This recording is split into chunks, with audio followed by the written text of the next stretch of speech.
कं करोति वाचालं पंगुं लंघयते गिरिं यत्कृपातमहं वन्दे परमानन्दमाधवम्। देवियों एवं सज्जनों, गोस्वामी तुलसीदास जी महाराज द्वारा रचित श्री रामचरितमानस के कतिपय व्यवहारिक प्रसंगों पर अपना मंतव्य प्रस्तुत करने हेतु आप सबके समक्ष समुपस्थित हूं। मर्यादा पुरुषोत्तम प्रभु श्री राम मानव रूप में अवतार ग्रहण करने के उपरांत मानवीय मर्यादाओं का उल्लंघन नहीं करते हैं। वे पुरुषों में श्रेष्ठ हैं और मर्यादा से बंधे हुए हैं। अपनी लीलाओं में कभी भी और कहीं भी उन्होंने मर्यादाओं का उल्लंघन नहीं किया। यहां तक कि लंका के अधिपति रावण द्वारा मां सीता के हरण करने पर भी, ऐसा जघन्य पाप करने पर भी प्रभु श्री राम रावण को समझाने का यत्न करते हैं, उसे धर्म के मार्ग का आचरण करने की सलाह देते हैं। वह हनुमान जी को, अंगद जी को रावण के पास भेजते हैं। हनुमान जी रावण को समझाने का यत्न करते हैं।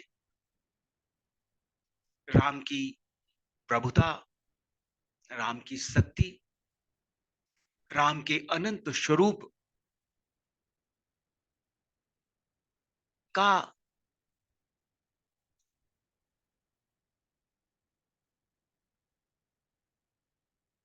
गान करते हुए श्री हनुमान जी महाराज ने रावण को धर्म के मार्ग पर चलने का, धर्म के मार्ग को स्वीकार करने का सुझाव दिया। किंतु अहंकारी रावण, जो रक्ष संस्कृति का पोषक है, आर्य संस्कृति से विपरीत अधर्म के मार्ग का अनुसरण करने वाली राक्षस संस्कृति का पोषक रावण हनुमान जी के सुझाव पर अमल न करते हुए प्रभु श्री राम से युद्ध का निर्णय लेता है।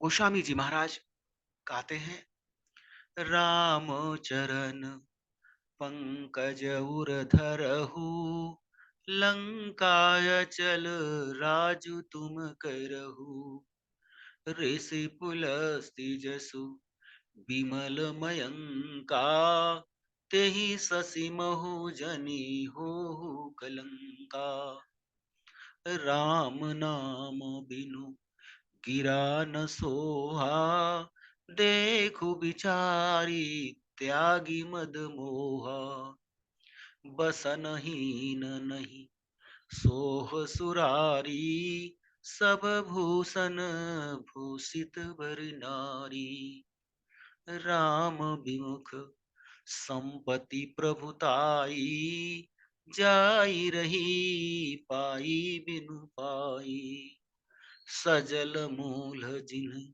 सरितन नाही, बरसी गए पुनि तब ही सुखाही, सुनु दस कंठ कहाऊं पन रोपी, विमुख राम त्राता नहीं कोपी, शंकर सहस विष्णु अज तो ही, सकहि न राखी राम कर दोही। हे रावण, तुम श्री राम जी के चरण कमलों को हृदय में धारण कर लंका पर अचल राज्य करो। हे रावण, राम के नाम का जाप न करने वाला व्यक्ति और उसकी वाणी कभी भी शोभायमान नहीं हो सकते। मोह एवं अंधकार रूपी विकारों से मुक्त होकर विचार करो, क्या सभी आभूषणों से सजी हुई नारी वस्त्र न धारण करने पर अच्छी लग सकती है? अनेकों साज श्रृंगार कर आभूषणों से लदी हुई नारी नग्न अवस्था में कदापि शोभायमान नहीं लग सकती। राम से शत्रु भाव रखने वाले व्यक्ति का धन, ऐश्वर्य, सम्मान सब कुछ नष्ट हो जाता है। जिस प्रकार स्थायी जल स्रोत से रहित नदियों का जल केवल बरसात के जल से वर्षा ऋतु तक ही प्रवाहित होता है, ग्रीष्म काल में वह नदियां स्वतः ही समूल नष्ट हो जाती हैं, सूख जाती हैं, उनका अस्तित्व समाप्त हो जाता है। उसी प्रकार से ईश्वर की भक्ति से रहित प्राणी भी शीघ्र ही नष्ट हो जाता है। हे रावण, राम से शत्रुता करने पर ब्रह्मा, विष्णु, महेश भी तुम्हारी रक्षा नहीं कर सकेंगे। मोह मूल बहुसूल पद त्यागहु तमय अभिमान। भजहु राम रघुनायक कृपा सिंधु भगवान। हे रावण, तुम्हारा मोह अज्ञानता से परिपूर्ण है, जो अत्यंत पीड़ादायक एवं अंधकारमय है।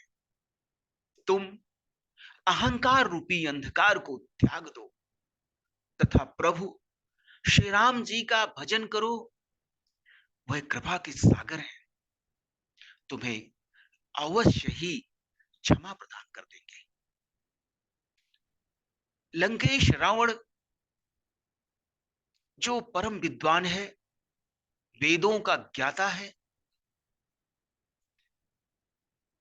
परम तपस्वी है, ज्ञानी है, त्रिकालदर्शी है, ऐसे परम तपस्वी एवं यशस्वी रावण, जिसका जन्म ऋषिकुल में हुआ है, वो पुलस्त ऋषि का नाती है, किंतु अपने कर्मों के कारण अधर्म के पथ पर चलता हुआ अपनी शक्ति, अपने सामर्थ्य के अहंकार में डूबा हुआ वह रावण प्रभु श्री राम की अनन्य शक्ति को पहचानते हुए भी न पहचानने का यत्न कर रहा है। रावण तामसी प्रवृत्ति का है, धर्म के मार्ग पर चलना, उस परम ब्रह्म परमेश्वर की भजन करना उसके इस तामसी शरीर से संभव नहीं है। इसीलिए वह अपने लिए और समस्त राक्षस कुल के लिए परम धाम, परम मुक्ति का मार्ग सहज ही खोज लेता है। वह श्री राम से वैर करके श्री राम से शत्रुता करके अपने को मोक्ष का अधिकारी बना देता है।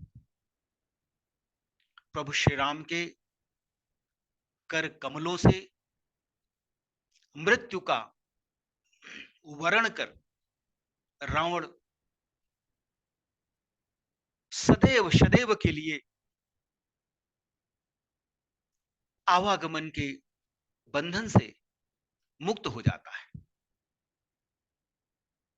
यह रावण का प्रकांड पांडित्य है, उसकी सोच की दूरदर्शिता है, जो यह जानते हुए कि श्री राम परब्रह्म परमेश्वर स्वरूप है, उनके हाथों से मृत्यु का वर्ण कर समस्त संसार में अपने को